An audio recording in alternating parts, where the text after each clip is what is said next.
हाँ बच्चों, good morning. आज हम आपको हिंदी साहित्य गद्य के बारे में पढ़ाने जा रहे हैं। अभी तक आपको मैंने पिछले उसमें पद्य पढ़ाया था, पद्य साहित्य का इतिहास और कबीर का दोहा और उनका जीवन परिचय बताता। अब ये आपके गद्य को मैं पढ़ाने जा रही हूँ। आपके हैं हिंदी गद्य साहित्य का इतिहास, पद्य साहित्य का इतिहास, संस्कृत और व्याकरण और एकांकी, ये 5 आपके हैं।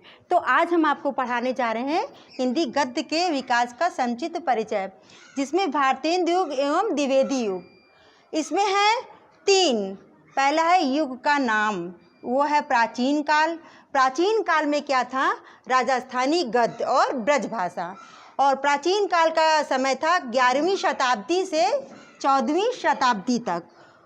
प्राचीन काल का क्या समय था बच्चों? 11वीं शताब्दी से 14वीं शताब्दी तक। और इसी के अंतर्गत, प्राचीन काल के अंतर्गत आया राजस्थानी गद्य और ब्रजभाषा। क्या आया? राजस्थानी गद्य और ब्रजभाषा, जिसमें ये ब्रजभाषा जो है आपका 14वीं शताब्दी से 16वीं शताब्दी तक चला।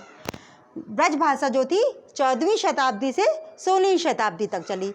अब दूसरा क्या आया? मध्यकाल। मध्यकाल 3 है ना, प्राचीन काल हो गया, अब दूसरा है मध्यकाल। मध्यकाल है 17वीं शताब्दी से 18वीं शताब्दी तक। और तीसरा क्या है? आधुनिक काल, जो अब तक है, पूर्व भारतेंदु युग। आधुनिक काल, पूर्व भारतेंदु युग, जो 19वीं शताब्दी से अब तक है। तो बच्चों, ये आपको हमने हिंदी गद्य के तीनों कालों के बारे में बताया है। अब आते हैं भारतेंदु युग। भारतेंदु युग का है 13वीं शताब्दी से लेकर के 1868 ईस्वी तक। भारतेंदु युग कब से कब तक है?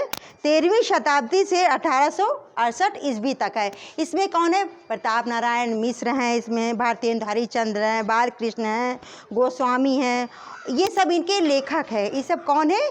लेखक है। और इनकी रचनाएं भी काफ़ी प्रमुख जो रचनाएं हैं भारतेंदु की, सत्य हरिश्चंद्र है, हठी हमीर है, दुर्दशा है, भारत दुर्दशा है, चंद्रावली है, ब्रह्मचारी, 100 अजान एक सुजान, ईद आदि क्या है? रचनाएं हैं। अब आता है बच्चों आपका द्विवेदी युग। दूसरा क्या है? द्विवेदी युग। इसका समय है 1900 ईस्वी से लेकर 1922 ईस्वी तक। दूसरा क्या है? द्विवेदी युग, 1900 ईस्वी से लेकर के 1922 ईस्वी तक। इसमें प्रमुख जो हैं लेखक वो हैं महावीर प्रसाद द्विवेदी, बाबू श्याम सुंदर दास, चंद्रधर शर्मा गुलेरी, बद्रीनाथ भट्ट और पुन्नालाल पदुमलाल पुन्नालाल बख्शी हैं। और इनकी प्रमुख रचनाएं हैं इस काल की हैं साहित्य लोचन, रूपक हास, भाषा विज्ञान, हिंदी भाषा और काव्य के रूप की, निबंध, नाटक, कहानी, उपन्यास, आलोचना इसी काल में लिखी गई है। अब आता है आपका शुक्ल युग, जो है 1922 ईस्वी से लेकर के 1938 ईस्वी का। अब क्या आता है? शुक्ल युग। इसमें है आचार्य रामचंद्र शुक्ल। आचार्य रामचंद्र शुक्ल के बारे में मैंने आपको पद्य में बताया था कि उसी के वो। अब क्या है? शंकर प्रसाद, मुंशी प्रेमचंद्र, आचार्य हजारी प्रसाद इत्यादि ये लेखक हैं। और जो ये लेखक किस युग के हैं? शुक्ल युग के हैं। और इनकी रचनाएं क्या हैं? इनकी रचनाएं चिंतामणि, चंद्रगुप्त, स्कंदगुप्त, अज्ञातशब्द, गोदान, गबन और हिंदी साहित्य का आदिकाल और आन का मान, मृगनयनी। मृगनयनी बहुत फेमस था, सीरियल भी आया होगा, आपने देखा था। चंद्रधर शर्मा गुलेरी का झांसी की रानी, विराट की पद्मिनी। ये क्या था? ये इतनी रचनाएं जो हुई, इतने लेखक जो हुए, वो द्विवेदी युग के थे। अब आपका का आया शुक्लोत्तर युग। ये आपका आया 1938 से 1947 तक। कब का था? 1937 से 1948 तक। इसमें शांति प्रिय द्विवेदी, आचार्य हजारी प्रसाद द्विवेदी, रामधारी सिंह दिनकर, जो बहुत फेमस कवि हैं, जिन्होंने हमेशा जो उनके सामने जीवांत होता था, जो भी रचनाएं उनके सामने जीवांत दिखते थे, वो अपने उतार देते थे, बिल्कुल साक्षात उसी के बारे में वो लिखते थे। अब आपका आता है स्वतंत्र युग, जो 1947 ईस्वी से आज तक चल रहा है। इसमें अज्ञेय हैं, जैनेन्द्र हैं, हरिवंश राय बच्चन को आप लोग बच्चों जानते होंगे, और उनकी पथ की पहचान बहुत फेमस कविता है। मधुशाला उनकी बहुत फेमस कविता है, हरिवंश राय बच्चन जी की। और इसमें श्री डॉक्टर विद्यानिवास मिश्र हैं, जय प्रकाश भारती जी हैं। और इसी में इनकी एक जीवनी, तुम चंदन हम पानी, ये भी आपको पढ़ाया गया है, ये भी इनकी रचनाओं के अंतर्गत है। इसमें आषाढ़ का एक दिन और मधुशाला कला, ये सब जो इनकी रचनाएं हैं बहुत प्रमुख रचनाएं, जो प्रमुख रचनाएं हैं वही हम आपको 1947 से आज तक ये चली आ रही हैं।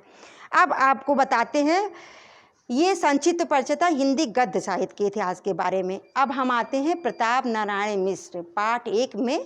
प्रताप नारायण मिश्र जो कि किस युग के थे? ये भारतेंदु। किस युग के थे? ये भारतेंदु युग के थे। तो बच्चों इसमें इनका संक्षिप्त जीवन परिचय हम बताते हैं। इनका जीवन हुआ बैजे गांव उन्नाव में सन 1856 से 1894 ईस्वी तक। बच्चों इनका जन्म कब हुआ? 1856 ईस्वी से 1894 ईस्वी तक बैजे गांव में हुआ, जो कानपुर के पास है। और इनके पिता का नाम संकटा प्रसाद द्विवेदी था और वे क्या थे? ज्योतिषी थे। क्या थे इनको? उनके पिता ज्योतिषी थे। और जो प्रताप नारायण मिश्र थे बच्चों, इनको हिंदी, अरबी, उर्दू, फारसी, बांग्ला आदि भाषाओं का बहुत अच्छा ज्ञान था। इनको इन भाषाओं का बहुत अच्छा ज्ञान था। अतः इन्होंने क्या किया कि लावनियाँ लिखी। इनके साहित्यिक में इनकी लावनियाँ खूब इन्होंने लिखा। और जो इनके प्रमुख कृतियाँ थी, जिनको रचनाएं कहते हैं, इनकी कली कौतिक, खटी मयूर, प्रताप पुरुष और मन की लहर, भारत दुर्दशा और गौ संकट इत्यादि इनकी क्या थी? कृतियाँ थीं। अब आता है इनका भाषा। इनकी जो भाषा थी व्यवहारिक थी और खड़ी बोली थी। इनकी भाषा कैसी थी? व्यवहारिक और खड़ी बोली। प्रताप नारायण मिश्र जी की अल्पायु में 38 वर्ष की अवस्था में ही इनका देहांत हो गया और इनका मृत्यु 1894 ईस्वी में कानपुर में इनका निधन हो गया। इन्होंने बहुत भी, जैसे हिंदी साहित्य में बहुत वृद्धि किया कि दांत, भाव, वृद्ध, धोखा, बात, मुच जैसे साधारण विषयों पर भी इन्होंने चर्चा की। तो बच्चों क्या था? ये इनका संक्षिप्त में जीवन परिचय किसका? प्रताप नारायण मिश्र जी का। अब हम आते हैं आपको यदि हम वैद्य होते, बात के माध्यम से उन्होंने बहुत अच्छा संदेश दिया है। कहा है, इनका पहला व्याख्या क्या है कि यदि हम वैद्य होते तो कफ और पित्त की सहवर्ती बात की व्याख्या करते। इसमें लेखक क्या कह रहे हैं कि यदि हम वैद्य होते तो हम किस चीज़ की, किस टॉपिक पे बात करते, किस विषय पे चर्चा करते? कफ और पित्त की। तो लेखक कह रहे हैं कि यदि हम वैद्य होते तो कफ और पित्त रोग के विषय में ही चर्चा करते और उसी की व्याख्या करते, उसी को हम समझाते। यदि हम भूगोलवेत्ता होते तो किसी देश की बात का वर्णन करते। लेखक कह रहा है कि यदि हम भूगोल की जानकारी होते, भौगोलिक ज्ञान मुझे होता, तो वो हम क्या करते? हम किसी देश की जलवायु के, उसकी भौगोलिक स्थिति के बारे में चर्चा करते। लेखक का कहने का तात्पर्य है कि जिस विषय में, जिस बात में हमको जानकारी होगी, हम उसी की चर्चा बात के माध्यम से करेंगे। तो अब जैसे आगे वो कह रहा है कि हम तो केवल उसी बात के ऊपर 2-4 बातें लिखते हैं। लेखक का कहने का तात्पर्य है कि हम बात के माध्यम से ही 2-4 बातें लिखते हैं, जो बच्चों हम आपको अपने, कभी कभी क्या होता है कि बात के माध्यम से जो हम लिख नहीं सकते, कह नहीं सकते, वो हम क्या करते हैं? बोल करके बात के माध्यम से आपको हम समझाते हैं। किस प्रकार की? जो हमारे तुम्हारे संभाषण के समय मुख से निकल के परस्पर हृदय भाव को प्रकाशित करती है। जब हम कोई बात करते हैं, आपके सामने कोई बात रखते हैं या आपको कोई बात समझाते हैं, तो वो बात कहाँ से निकली होती है? हमारे हृदय से। वो बात कहाँ से निकलती है? हमारे हृदय से। और जो बात हमारे हृदय से निकलती है वो मेरे मन में आती है। तो उसको हम आपके सामने कैसे प्रस्तुत करते हैं? बात के माध्यम से।